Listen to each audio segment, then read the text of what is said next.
नमस्कार दोस्तों, fundamental analysis के इस वीडियो में हम आज सीखने वाले हैं बैलेंस शीट क्या होता है, कौन से सारे इंपॉर्टेंट पॉइंट्स होते हैं बैलेंस शीट में, क्या सारी चीज़ें इंक्लूडेड हो रही हैं एंड जब भी हम फंडामेंटल एनालिसिस करते हैं तो हमें कौन सी सारी चीज़ें एनालाइज करनी चाहिए, कौन सी चीज़ें सारी चीज़ों पे ध्यान देना चाहिए एंड बैलेंस शीट का क्या इंपॉर्टेंस होता है फंडामेंटल एनालिसिस में, वो सारी चीज़ें हम आज के वीडियो में कवर करने वाले हैं। तो इसके साथ ही आगे बढ़ते हैं एंड देखते हैं कि what is balance sheet. Balance sheet सबसे पहले बात करें कि बैलेंस शीट होता क्या है, तो पहले एक और जान लीजिए कि बैलेंस शीट को एक और दूसरे नाम से जाना जाता है, that is called as a statement of financial position of the company. Company का फाइनेंशियल पोजीशन क्या है, फाइनेंशियल हेल्थ क्या है, ठीक है। तो एक दूसरा नाम बैलेंस शीट का ये भी है, स्टेटमेंट ऑफ फाइनेंशियल पोजीशन। जैसे कि हमने लास्ट वीडियो में देखा फाइनेंशियल स्टेटमेंट का पहला part, that was profit and loss statement, जो कि इनकम स्टेटमेंट भी आप कहते हैं।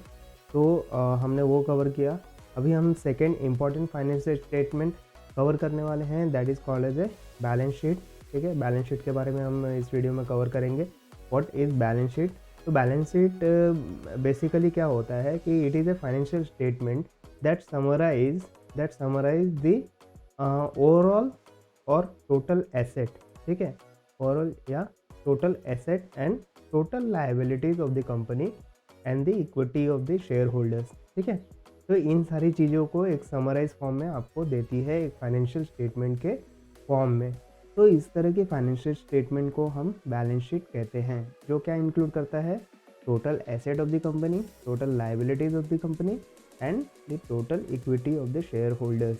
तो इसे समराइज फॉर्म में या स्नैपशॉट फॉर्म में आपको जो स्टेटमेंट में जिस फॉर्मेट में दिया जाता है, that is called as a balance sheet. तो चलिए अब देख लेते हैं कि बैलेंस शीट के जो इम्पोर्टेंट कंपोनेंट्स होते हैं वो सारे कौन से हैं, कौन से सारे कंपोनेंट्स या फिर कौन से सारे इम्पोर्टेंट पॉइंट्स होते हैं, टर्म्स होते हैं जो बैलेंस शीट में मेंशन किए जाते हैं। तो वो सारी चीज़ें हम देख लेते हैं। एक फॉर्मूले के जरिए मैं आपको एक्सप्लेन करता हूँ।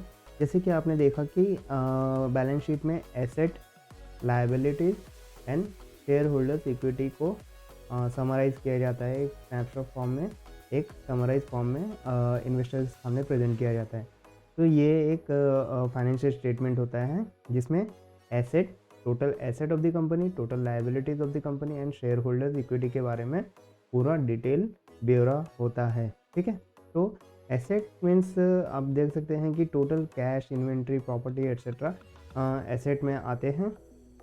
एंड लायबिलिटीज़ की बात करें तो जैसे rent, wages, utilities, taxes, loans, डेब्ट जो भी होंगे सारे लायबिलिटीज़ में आ जाएंगे आपके। और जो शेयर होल्डर की इक्विटी है, जो भी पब्लिक शेयर होल्डर्स हैं वो एंड जो कंपनी के प्रमोटर्स हैं उनके जो इक्विटी है वो सारे यहाँ पे आपको शेयर होल्डर्स इक्विटी में दिखाई देंगे, ठीक है। तो these are the basic component of the balance sheet, asset, liability and equity, ठीक है।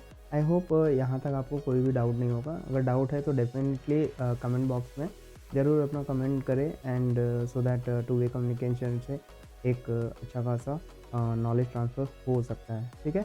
तो चलिए आगे बढ़ते हैं एंड देखते हैं कि जो भी कंपोनेंट्स होते हैं बैलेंस शीट के वो कौन कौन से हैं। जैसे कि हमने बात किया एसेट्स, ठीक है। एसेट्स में भी दो टाइप आपको दिखाई देंगे, एक होता है करंट एसेट, एक होता है नॉन करंट एसेट। तो करंट एसेट क्या होता है? करंट एसेट वो एसेट होता है जो एक साल के अंदर अंदर कैश में कन्वर्टेड हो जाए, ठीक है। The asset of the company which can be converted into the cash with in 1 year, ठीक है। एक साल में कैश में कन्वर्ट हो जाए तो ऐसे एसेट को करंट एसेट क्या कहा जाता है, current asset of the company कहा जाता है। तो इसमें एग्जांपल के तौर पे मान लो कि जो कैश ट्रांजैक्शंस होते हैं कंपनी के पास आते हैं, जो भी कैश आते हैं कंपनी के पास, तो वो सारी चीज़ें करंट एसेट में आ सकती है। अकाउंट रिसीवेबल, जो भी पेंडिंग अकाउंट्स होते हैं जो रिसीव होते हैं, तो वो सारी चीज़ें आ जाती हैं। इन्वेंट्री भी करंट एसेट में इंक्लूड होती है, ठीक है। जो कंपनी की जो इन्वेंट्रीज होती हैं, स्टॉक इन्वेंट्री जो होते हैं, तो वो सारी चीज़ें भी करंट एसेट में ही आते हैं। नॉन करंट के एसेट की बात की जाए तो सिमिलरली इसका ही उल्टा होगा, करंट एसेट का उल्टा होगा। That means it can not be converted with in 1 year, ठीक है। इस टाइप के एसेट को कैश में कन्वर्ट करने के लिए मोर देन 1 ईयर लगता हो तो ऐसे एसेट को नॉन करंट एसेट की कैटेगरी में रखा जाता है। For example the property, plant, equipment and कुछ सारे इनटेंजिबल एसेट होते हैं like patents, copyright, trademark, franchisee agreement. तो इस तरह के सारे इंटेंजिबल एसेट भी नॉन करंट एसेट के कैटेगरी में रखे जाते हैं। तो आई होप एसेट में आपको क्लैरिटी मिल चुकी है कि जो दो टाइप के एसेट होते हैं, current asset and non current asset, तो उसमें क्या डिफरेंस है। ठीक है, फिर से मैं एक बार आपको रिपीट कर देता हूँ। करंट एसेट वो एसेट होता है which can be converted into the cash with in 1 year, जैसे कि cash, account receivable and inventory. ठीक है, नॉन करंट एसेट वो एसेट होते हैं which can not be converted into the cash with in 1 year. ठीक है, या फिर ऐसा कर सकते हो कि मोर देन 1 ईयर लगता है to convert it into the cash. तो इस तरह के एसेट को नॉन करंट एसेट कहते हैं, जैसे कि property, plant, equipment and intangible assets like patents हो गया, ट्रेडमार्क्स हो गया, कॉपीराइट हो गया, एंड जैसे कि आप कहते हैं फ्रेंचाइजी एग्रीमेंट्स हो गया। ठीक है, तो इस तरह के इंटेंजिबल एसेट्स को भी नॉन करंट एसेट के कैटेगरी में रखा गया है। सेकेंड कंपोनेंट जो होता है लायबिलिटीज, जैसे कि हमने लास्ट स्लाइड में भी देखा। तो लायबिलिटीज़ के भी यहाँ पे 2 टाइप होते हैं, 2 कैटेगरीज होते हैं, सब कैटेगरीज होती है। जैसे कि नॉन करंट एसेट था, करंट एसेट था, वैसे ही करंट लायबिलिटीज़ होती है एंड नॉन करंट लायबिलिटीज़ होती है। अब करंट लायबिलिटीज़ क्या होती है? Current liabilities are those liabilities of the company और those obligation which are due within 1 year. ठीक है, करंट लायबिलिटीज़ में आपके क्या आएंगे? करंट लायबिलिटीज़ में वो सारे ऑब्लिगेशंस आएंगे जो आपको 1 साल के अंदर अंदर सेटलमेंट करना है, लाइक अकाउंट्स पेएबल, लाइक आपके कोई वेंडर्स हैं, आपने आउटसोर्स किया है तो उनके अकाउंट पे करना है, उनके जो बिल्स हैं वो पे करने हैं आपके 6 महीने में, 8 महीने में, 10 महीने में, इस तरह से आपको पे करना है। तो account payable, short term debt, अगर कोई डेप लिया है 6 महीने के लिए, साल भर के लिए, तो वो डेप भी इस करंट लायबिलिटीज़ के कैटेगरी में आते हैं। इसके साथ साथ ही एक्रूड एक्सपेंसेस भी करंट लायबिलिटीज़ के कैटेगरी में आते हैं। वहीं हम बात करें कि नॉन करंट एसेट क्या होता है। नॉन करंट एसेट सिमिलरली उल्टा होता है, और या फिर आप कह सकते हैं कि those obligation which can not be settled with in 1 years. ठीक है, जो 1 साल के अंदर अंदर सेटल नहीं हो सकते, ऐसे टाइप के ऑब्लिगेशन नॉन करंट लायबिलिटीज़ कहलाते हैं। Example, long term debt, like 5 साल के लिए कोई डेप लिया गया है, या फिर 10 साल के लिए, 15 साल के लिए, या लॉन्ग टर्म लाइक 20 साल के लिए डेप लिया गया है। तो इस तरह के डेप 1 साल में ज़रूर ख़त्म नहीं होंगे, तो इसीलिए इन्हें नॉन करंट लायबिलिटीज़ के कैटेगरी में रखा जाता है। इसके साथ ही deferred tax liabilities and pension obligation are also into the non current liabilities category. ठीक है, नॉन करंट लायबिलिटीज़ के कैटेगरी में long term debt, deferred tax liabilities and pension obligations को रखा गया है। ठीक है, तो ये सारी सिंपल सी चीज़ें थी जो हमको समझ में आ गई। इसे हम रियल एग्जांपल में भी देखेंगे, स्टॉक के या पर्टिकुलर कंपनी के बैलेंस शीट को ओपन करके हम देखेंगे कि किस तरह की चीज़ें हमें दिखती है बैलेंस शीट में। ठीक है, तो ये एसेट लायबिलिटीज़ आपको क्लियर हो चुकी होंगी। तो चलिए आगे बढ़ते हैं और देखते हैं how is balance sheet useful for the company. ठीक है, बैलेंस शीट यूज़फुल कैसे होती है कंपनी के लिए, कौन से सारे इंपॉर्टेंट पॉइंट्स हैं जिससे हमें पता चलता है कि बैलेंस शीट हमें कुछ इन्फॉर्मेशन दे रही है। तो balance sheet provide the valuable information, जैसे कि मैंने बात किया कि क्या इन्फॉर्मेशन देती है। तो valuable information about the company, company के फाइनेंशियल हेल्थ के बारे में बताती है। फाइनेंशियली किस तरह से, ज़्यादा डेप में है, कम डेप में है, एसेट ज़्यादा है या लायबिलिटीज़ ज़्यादा है, नॉन करंट एसेट ज़्यादा है या नॉन करंट लायबिलिटी ज़्यादा है, करंट एसेट ज़्यादा है या करंट लायबिलिटी ज़्यादा है। तो इस तरह के आपको इन्फॉर्मेशन मिल जाते हैं in terms of quantitative analysis के टर्म में। मतलब एक क्वांटिफाई या फिर एक पर्टिकुलर फिगर मिलता है, जैसे 1 लाख, 1 करोड़, 100 करोड़, 3000 करोड़, इस तरह से आपको स्पेसिफिक नंबर्स मिल जाते हैं। करंट एसेट के भी, नॉन करंट एसेट के भी, करंट लायबिलिटीज़ के, नॉन करंट लायबिलिटीज़ के भी and even share holder equities के भी। तो इस तरह से आपको एक पर्टिकुलर इन्फॉर्मेशन मिलता है which which shows the financial health of the company. तो and its ability to meet its short term and long term obligation. तो इसमें जैसे कि मैंने बताया आपको, जो लाइबिलिटीज़ होते हैं, करंट लाइबिलिटीज़ आपको क्या बताता है कि करंट लाइबिलिटी जो शॉर्ट टर्म में या विद इन 1 ईयर में जो ऑब्लिगेशन सेटल डाउन करने वाले हैं वो करंट लाइबिलिटीज़ में होते हैं। एंड नॉन करंट लाइबिलिटीज़ में क्या आते हैं, जो लॉन्ग टर्म ऑब्लिगेशंस है, लॉन्ग टर्म डेप्ट है, डिफर्ड टैक्स लाइबिलिटीज़ है या पेंशन ऑब्लिगेशंस है, तो वो सारी चीज़ें लॉन्ग टर्म ऑब्लिगेशंस में आते हैं। इससे हमें पता चलता है कि भैया यहाँ पर करंट लाइबिलिटी ज़्यादा है या नॉन करंट लाइबिलिटी ज़्यादा है। इससे कंपनी के फाइनेंशियल हेल्थ के बारे में भी अपने को एक आइडिया मिल जाता है। इसके साथ ही investors and analyst balance sheet का यूज़ इसके लिए करते हैं जिससे वो आइडेंटिफाई कर पाते हैं कि कंपनी के पास लिक्विडिटी कैसी है, सॉल्वेंसी कैसी है, ठीक है। जब उन्हें पैसा चाहिए, पैसों की ज़रूरत होगी, तो क्या वो अपने एसेट्स को बेचकर उसे कैश में कन्वर्ट कर सकते हैं। तो इस तरह के जो क्वेश्चंस आते हैं इन्वेस्टर्स को, एनालिसिस्ट को, तो उस बैलेंस शीट के बेसिस पे वो ये सारे क्वेश्चंस के आंसर ढूंढ पाते हैं। तो इससे कंपनी की liquidity, solvency and overall financial stability का अंदाज़ा हो जाता है। इवन आप देखो तो करंट रेशियो भी जो है, ठीक है, जब हम फाइनेंशियल रेशियो में बात करेंगे तो करंट रेशियो जो होता है वो क्या होता है, current ratio is nothing but current asset, ठीक है, current asset, okay, divided by current liabilities, इसे हम कहते हैं करंट रेशियो, ठीक है। तो ये आपको करंट लायबिलिटीज़, तो ये आपको फाइनेंशियल रेशियो के वीडियो में डेफिनेटली मिलने वाला है। मैं इसका वीडियो भी बनाने वाला हूँ फाइनेंशियल रेशियोज़ के, तो उसमें करंट रेशियो ज़रूर एक्सप्लेन करूँगा। तो करंट रेशियो जब हम निकालते हैं उसमें भी current asset and current liability यानी कि बैलेंस शीट से हमें डेटा की ज़रूरत पड़ती है। तो करंट रेशियो एनालाइज करने के लिए भी हमें बैलेंस शीट का यूज़ करना पड़ता है।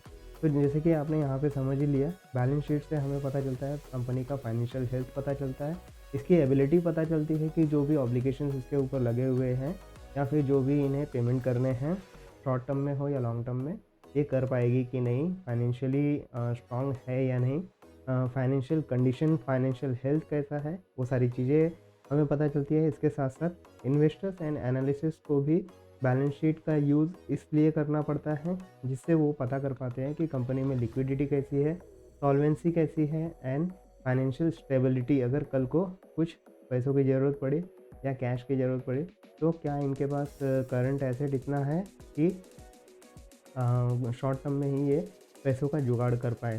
तो ये सारी चीज़ें इन्वेस्टर्स को, एनालिसिस को पता चलती है बैलेंस शीट के माध्यम से, ठीक है। तो आई होप बैलेंस शीट बहुत ही डिटेल में आपको पता चल चुकी होगी। एंड जैसे कि लास्ट स्लाइड में भी आपने देखा कि एसेट क्या होता है, asset is nothing but liability, ठीक है। जब हम बेसिक कंपोनेंट की बात कर रहे थे, लायबिलिटी प्लस क्या था, शेयर होल्डर इक्विटी, ठीक है, शेयर होल्डर इक्विटी। तो ये होता है एसेट। एसेट क्या होता है, liability plus share holder equity, ये टोटल करने पर आपको टोटल एसेट मिलते हैं। तो ये बेसिक डेफिनेशन होता है एसेट का, या बेसिक फॉर्मूला होता है एसेट का, ठीक है। तो आई होप बैलेंस शीट के basic component and balance sheet का यूज़ आपको समझ में आ चुका होगा। तो चलिए एक छोटे से एग्जांपल से इसे समझने की कोशिश करते हैं। स्क्रीनर के वेबसाइट पे चलते हैं एंड वहाँ पर हम देखेंगे कि जो भी बैलेंस शीट है उसमें कौन कौन से सारे कंपोनेंट्स होते हैं एंड उसके अंदर माइक्रो लेवल पे कौन से सारे कंपोनेंट्स इंक्लूडेड होते हैं, वो सारी चीज़ें हम आगे डिस्कस करते हैं। तो ये मैं आ चुका हूँ गूगल पे, यहाँ पे मैं टाइप कर ले रहा हूँ टिकर टेप। टिकर टेप के वेबसाइट पे चलते हैं। यहाँ से मैं टिकर टेप पर क्लिक कर लिया और सिंपली मैं ये ड्रॉप डाउन पे क्लिक करके, तो आप ड्रॉप डाउन पे क्लिक करके स्टॉक स्क्रीनर पे भी जा सकते हैं या फिर डायरेक्टली यहाँ पे सर्च कर सकते हैं। यहाँ पे मैं HDFC बैंक सेलेक्ट कर ले रहा हूँ। याद रहे ये कोई भी स्टॉक रिकमेंडेशन नहीं है, just for your analysis purpose I am selecting HDFC bank, ठीक है। तो यहाँ पे फाइनेंशियल पे जब मैं क्लिक करता हूँ तो यहाँ पर आपको फाइनेंशियल कंसोलिडेटेड फाइनेंशियल स्टेटमेंट दिखाई देते हैं। अब चलिए एक और चीज़ है, कंसोलिडेटेड एंड स्टैंड अलोन में डिफरेंस क्या होता है। देखिए कोई कोई कंपनी होती है जिसके कुछ सब्सिडरीज कंपनीज भी होती हैं, ठीक है। लाइक अभी मैं बताता हूँ, जैसे कि रिलायंस इंडस्ट्री की बात करें, ठीक है, रिलायंस इंडस्ट्रीज़ की बात करें, ओके। अगर रिलायंस इंडस्ट्रीज़ की बात कर रहा हूँ तो यहाँ पे बहुत सारे रिलायंस इंडस्ट्रीज़ की कंपनीज़ है। जियो, BP है, ठीक है, हाथवे हो गई, ओके, एंड डेन नेटवर्क हो गया। इस तरह से बहुत सारी TV18 हो गया। तो इस तरह की बहुत सारी सब्सिडरी कंपनी है। Consolidated financial statement are those financial statement which include all those subsidiaries companies financial statement, ठीक है। मतलब क्या होता है कंसोलिडेटेड फाइनेंशियल स्टेटमेंट में क्या होता है कि जो भी सब्सिडरी कंपनी है उनके भी income, asset, liabilities and equities को भी एडअप कर दिया जाता है एंड एक कंसोलिडेटेड फाइनेंशियल स्टेटमेंट इन्वेस्टर के सामने प्रेजेंट किया जाता है। तो ये होता है कंसोलिडेटेड फाइनेंशियल स्टेटमेंट का मीनिंग, ठीक है। चलिए एक इन्फॉर्मेशन आपको देना था तो वो मैंने दे दिया। अब यहाँ पे देखिए, यहाँ पे एक ऑप्शन है नॉर्मल व्यू या ग्रोथ व्यू, ठीक है। अब यहाँ पे ग्रोथ व्यू भी दे सकते हैं, कितना परसेंटेज से ग्रोथ हुआ है एवरी ईयर, ठीक है। 21 से 22, 20 से 21, फिर 21 से 22, 22 से 23, कैसे ग्रो हुआ है। ग्रोथ व्यू भी देख सकते हैं, नॉर्मल व्यू, इसमें फिगर आपको दिख जाएंगे, ठीक है। तो अब यहाँ पे अगर मैं आपको थोड़ा फोकस करता हूँ, चलिए यहाँ पे देखिए, आपको डेटा अगर दिखाऊँ, ठीक है, या कितना पीछे जा सकता है, 2014 से करंट ईयर तक का डेटा आपको मिल सकता है। तो यहाँ पे आप देखो, यहाँ पर टिकर टेप आपको एक स्टेटमेंट ऑलरेडी दे देता है कि कंपनी का जो बैलेंस शीट है that is lower than that of the industry current ratio. जैसे करंट रेशियो मैंने आपको एक्सप्लेन किया, तो बैलेंस शीट से इन्हें करंट रेशियो कैलकुलेट करने में मदद मिलती है। तो ओवर द लास्ट 5 ईयर्स में करंट रेशियो HDFC बैंक का 9.22% है, जबकि इंडस्ट्री का या फिर बैंकिंग सेक्टर का बोल लो 11.87% करंट रेशियो है, ठीक है। तो यहाँ हम करंट रेशियो को डिटेल में डिस्कस करेंगे करंट रेशियो की वीडियो में। अभी फ़िलहाल हम यहाँ पे देखते हैं कि बैलेंस शीट जो हमने ओपन किया, ऊपर देखिए फाइनेंशियल स्टेटमेंट है। फाइनेंशियल स्टेटमेंट में 3 फाइनेंशियल स्टेटमेंट आपको बताया था मैंने। पहला था income statement, balance sheet statement, cash flow statement, ठीक है। तो इनकम स्टेटमेंट या प्रॉफिट एंड लॉस स्टेटमेंट जो है वो मैंने फर्स्ट पार्ट में कवर कर दिया। सेकेंड पार्ट में बैलेंस शीट बता रहा हूँ, थर्ड पार्ट में कैश फ्लो लेकर आऊँगा आपके लिए, एंड सो ऑन। तो फंडामेंटल एनालिसिस के पार्ट बाय पार्ट आपके लिए वीडियो बना रहा हूँ, सो दैट काफ़ी इजी लैंग्वेज में एंड काफ़ी डेप्थ तक बना पाऊँ, ताकि हर एक चीज़ों को आप आसानी से समझ सको। अब यहाँ पे हम देखेंगे फाइनेंशियल ईयर्स दिया हुआ है 2019, 20, 21, 22, 23, इस तरह से फाइनेंशियल ईयर्स दिए हुए हैं। एवरी ईयर इनका करंट एसेट कितना था वो सारे फिगर्स आपको दिखाई दे रहे हैं। यहाँ पे नीचे थोड़ा गौर करें तो shares outstanding are in number in crore, ठीक है, numbers in crore. Other numbers are in rupees in crore, ठीक है, रुपीज़ करोड़ है, करोड़ रुपीज़ बोल सकते हैं। तो सिर्फ ये आउटस्टैंडिंग शेयर्स जो है ये करोड़ में है, नॉट रुपीज़। नंबर्स है ये 548 करोड़ आउटस्टैंडिंग शेयर्स, ऐसे बोल सकते हो, ठीक है। तो चलिए ऊपर चलते हैं। यहाँ पे देखिए आप, अगर मैं इस एरिया में आपको थोड़ा ले चलूँ, यहाँ पे देखिए करंट एसेट दिख रहा है, ठीक है। जैसे कि हमने बात किया current asset plus non current asset दोनों को ऐड किया तो ये क्या होता है, टोटल एसेट होता है। Similarly current liabilities and non current liabilities को ऐड किया तो क्या होता है, टोटल लायबिलिटीज़ होता है। And total equity and total liabilities को ऐड किया तो क्या होता है, ये फिर से आपका टोटल एसेट होता है, ठीक है। तो ये चीज़ आपको ऑलरेडी मैंने बता दी है। अब यहाँ पे थोड़ा देखिए आप, अब यहाँ पे थोड़ा मैं इसे ब्रेक डाउन करता हूँ करंट एसेट को। तो करंट एसेट को जब मैं ब्रेक डाउन करता हूँ तो यहाँ पे क्या है, cash and short term investment, ठीक है। शॉर्ट टर्म इन्वेस्टमेंट से या फिर जो कैश रिसीव हुए हैं कंपनी को, ये करंट एसेट में आ रहे हैं। टोटल रिसीवेबल्स जो भी रिसीव हुआ है, जो भी अकाउंट या कैश रिसीव हुए हैं वो इसमें आते हैं टोटल रिसीवेबल्स में। टोटल इन्वेंट्री में एंट्री होती है जब कोई भी इनकम आता है। एंड अदर करंट एसेट जो भी इसके अलावा जो भी हैं वो अदर्स में आते हैं। एंड सबको मिलाकर करंट एसेट बनता है, जो कि करंट एसेट का यहाँ पर आपको डिजिट दिख जा रहा है।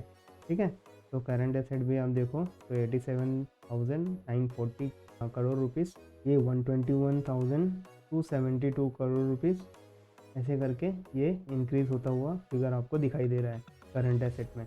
ठीक है, वहीं पर नॉन करंट एसेट की बात करें तो प्रॉपर्टी, प्लांट, इक्विपमेंट, ये सारी चीज़ें मैंने एग्जांपल में बताई थी आपको। इसके साथ ही इंटेंजिबल एसेट होते हैं, गुडविल एसेट होते हैं, लॉन्ग टर्म इन्वेस्टमेंट अगर कुछ किया हुआ है तो वो भी एसेट की कैटेगरी में आते हैं, जो कि लॉन्ग टर्म है, इसलिए नॉन करंट एसेट के कैटेगरी में रखा हुआ है। डिफर्ड टैक्स एसेट भी नॉन करंट एसेट में आते हैं, और इसके अलावा कोई एसेट क्लास आ रही है तो उसे अदर एसेट में रख दिया जाता है, जो कि डिफाइनेबल नहीं रहेगा, तो इसीलिए उसे नॉन करंट एसेट के क्लास में रख दिया है। यहाँ पे टोटल अगर देखा जाए तो नॉन करंट एसेट का टोटल आपको यहाँ पे दिख जाएगा, और ये भी एक ग्रोइंग नंबर दिख रहा है आपको 14, 16, 19, 23।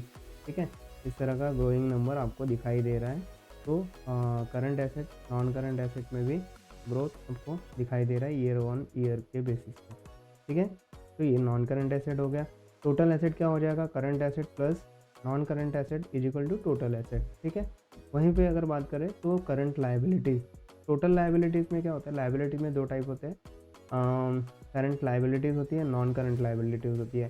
करंट लायबिलिटीज़ क्या होती है, those obligation which can be settle down with in an year. And non current liabilities क्या होती है, those obligation of the companies which cannot be settled within a year, or those obligation which will take more than a year to settle down। ठीक है, इस तरह के components को non current liabilities के कैटेगरी में रखा गया है, जो कि हमने ऑलरेडी स्लाइड्स में देखा है, प्रेजेंटेशन में देखा है। तो यहाँ पे करंट लायबिलिटीज़ पे क्लिक करूँ तो आपको सारे टाइप दिख जाएंगे। अकाउंट पेएबल्स जो भी रहेंगे, total deposit, other current liabilities. ठीक है, इन सब को ऐड करके आपको करंट लायबिलिटीज़ मिल जाती है, वो सारे वैल्यूज़ आपको यहाँ पे दिखाई देंगे। ठीक है, नॉन करंट लायबिलिटीज़ में भी आपको deferred tax liabilities, other liabilities या पेंशन, तो इन सब को आप ऐड करोगे तो ये आपका टोटल लॉन्ग टर्म डेब्ट, deferred tax liabilities, other liabilities सबको ऐड करके आपका नॉन करंट लायबिलिटीज़ बनता है। ठीक है, and current liabilities and non current liabilities को अगर आप ऐड करते हो तो टोटल लायबिलिटीज़ आपको मिल जाती है, और जिसका फिगर आप यहाँ पे एनालाइज कर सकते हो। ठीक है, एंड इसके साथ ही टोटल इक्विटी की बात की जाए तो टोटल इक्विटी शेयर होल्डर के बाद जो टोटल इक्विटी होती है, उस इक्विटी का नंबर आपको यहाँ पे दिख जाएगा। तो टोटल इक्विटी का वैल्यू कितना है, 459,360 करोड़। ठीक है, 543,687, 800, ये देखिए ये ग्रोइंग नंबर दिख रहा है आपको, 993, 1138 के बाद में 1403, 1589, इसे ग्रोइंग नंबर दिख रहा है। Every year it is growing. ठीक है, बट अकॉर्डिंगली करंट एसेट भी, टोटल एसेट भी उसी तरह से ग्रो हुआ होगा, सो दैट करंट रेशियो जो हमारा आइडियल रेशियो होता है, जो रेंज में आता है, वो रेंज में मेंटेन होना ज़रूरी है। तो इसके जो करंट रेशियो है, बहुत सारी चीज़ें क्या हैं, हम करंट रेशियो की वीडियो में ज़रूर देखेंगे।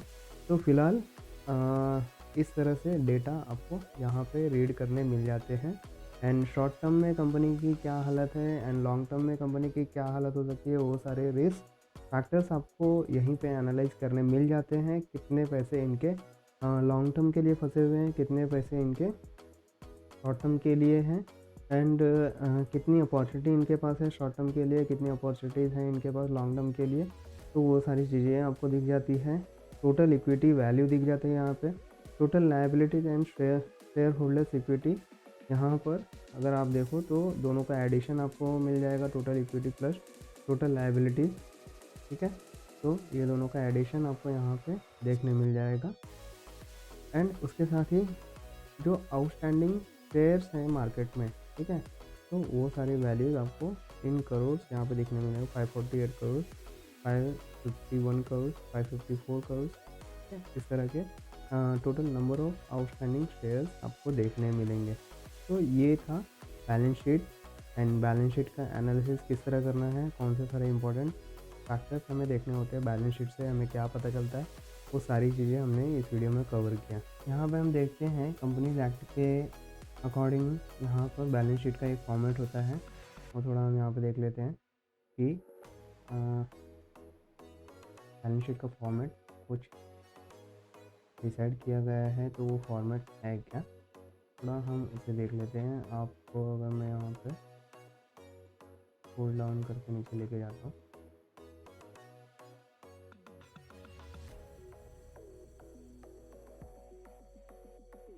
तो ये कंपनीज एक्ट के अंतर्गत आपको बैलेंस शीट का एक फॉर्मेट देखने मिलता है, जहाँ पे एसेट क्लास डिफाइन किया गया है, फाइनेंशियल एसेट दिखाए गए हैं, cash and cash equivalent, bank balance and above, derivative, financial instrument, receivables, trade receivables, other receivables, loan, investment, ये सारे जो कंपोनेंट्स हैं यहाँ पे इस फॉर्मेट में बैलेंस शीट को रिप्रेजेंट करना होता है। यहाँ पे नॉन फाइनेंशियल एसेट में भी आप देख सकते हैं, इसी तरह से लाइबिलिटीज़ एंड इक्विटीज़ आपको दिखाई देंगे, financial liabilities, non financial liabilities, equities, ये फॉर्म में आपको बैलेंस शीट देखने मिलता है। ठीक है, इस फॉर्मेट में आपको बैलेंस शीट देखने मिलता है। ओके, तो ये it was just for your information only. लेकिन बैलेंस शीट क्या होता है वो मैंने ऑलरेडी आपको एक्सप्लेन कर दिया है, एंड tickettape.in के वेबसाइट पर भी आपको सिंपल आपको डेटा कहाँ से कैसे मिलेगा, कौन से सारे इंपॉर्टेंट यूज़फुल टूल होते हैं एंड कंपोनेंट हैं, वो सारी चीज़ें मैंने आपको एक्सप्लेन कर दी यहाँ पे। ठीक है, चलिए अभी यहाँ पे एक चीज़ रह गई थी, ये मैं और बता दे रहा हूँ।